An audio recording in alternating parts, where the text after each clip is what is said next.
Hey, good morning, everyone, and happy reset day. Today, we're going to be going over what the date with the weekly mutation is and the weekly reset. So we're going to jump straight into what the actual mutations are. This week, we got void damage, which is I'm going to go ahead and go over everything that is happening with the mutations. We got creeping on death. Enemies cast a spell granting other enemies in the area of void and power, increasing their void damage by 50%. So make sure that we get the void amulets, or you can also get it on your kite shields, and you can get it on another piece of equipment that I can't remember right now. We'll look at that here in just a moment. I'll also show y'all where you'll be able to get these void protection amulets or gear. You also have Oblivion 1. Enemies apply leech on hit, dealing 20% base void damage and healing the enemy for 90% damage dealt over time. Paranoid 1. Enemies apply building stacks of paranoia when hit. At 4 stacks, causes a void burst to appear at your location, dealing 40% base void damage in a small area. Abyssal enemies deal 50% of all damage. Now, keep in mind, as you go up in difficulty, it goes from Paranoid 1 to Paranoid 2, which essentially does more. So on M2, we have Promotion, which is a Savage. Enemies may have the following buffs. Festering 2, enemies apply a stacking disease on hit, reducing incoming healing by 2.5 to 5% per stack. Slicer, enemies cast slicing beams that deal 30% base damage when touched. That's going to be those little orb things that circle around. So whenever you're tanking, you're going to want to move your people away from that. That way they don't get hit by that. And then for the M3s, we have Curse, Censored 2, Blowback Void. Using abilities depletes a global affliction. When the affliction is depleted, a zone is cast on all players, which silences players in its area. After the affliction expires, the zone detonate, dealing 65% max health void damage to players in the radius. This effect cannot be cleansed by player abilities. So just make sure that you get out of that. That way you're able to cast your abilities. I know if you're a tank and you get stuck in that, you won't be able to hit your taunts or your self buffs and stuff like that. So just be really aware of that. Then you got Truncated. I think that's how you pronounce that. While silence zones are active, all players lose natural mana regeneration. Standing in the silence zone grants 25 mana per 0.75 seconds. This effect cannot be cleansed. So it grants 25 mana instead of the whole mana. So it just slows it down. It doesn't deplete it all the way, but it slows your mana regeneration way down. So if you use mana, make sure not to stand in those, because that is not a good thing.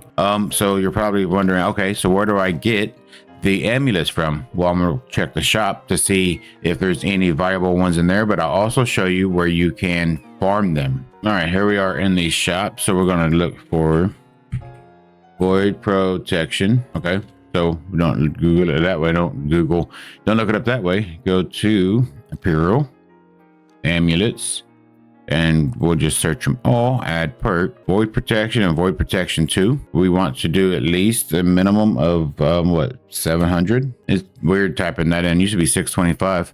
So yeah, I mean, that's not too. Oh, they got Gorgon's gear dropped down a lot. Oh, okay. So yeah, that's probably be better off farming this, chat. Unless you just pick up the Gorgons, which, I mean, that's 725. Yeah, honestly, it'll probably be better off farming them. So let me show y'all where you can farm those before we get into what you can actually get for this week's artifacts. I wouldn't worry about Guiding Light, but this right here, Glass Oculus, you're gonna get from Brimstone Sands.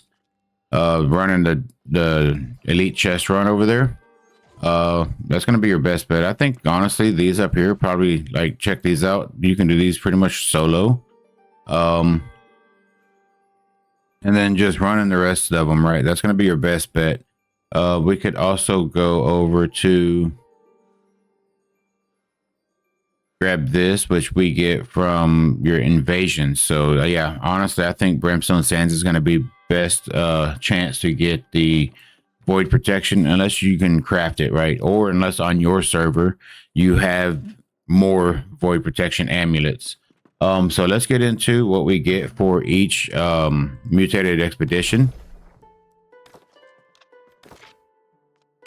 All right, so starting off with Garden of Genesis, we're going to get Freya's Francisca. You're guaranteed to get this within the 5 drops, right? No matter what, you always get it on the 5th time. For this right here, this one right here is going to be outshined by the new artifact that we have over on season 10. Let me go ahead and show y'all that real quick. Right here. So you can throw this and it stacks and then it explodes, right? So if you compare it to this one here, Throne Mastery, Throne Axe projectiles reduce axe skill cooldowns by 25% and will deal 25% nature damage to nearby target. I really think that if you're able to hit with that 3rd one and it explodes, having that AoE damage is better than this right here. So yeah, there's this, but I mean, who knows? Maybe in the future they'll be able to buff it and make it better.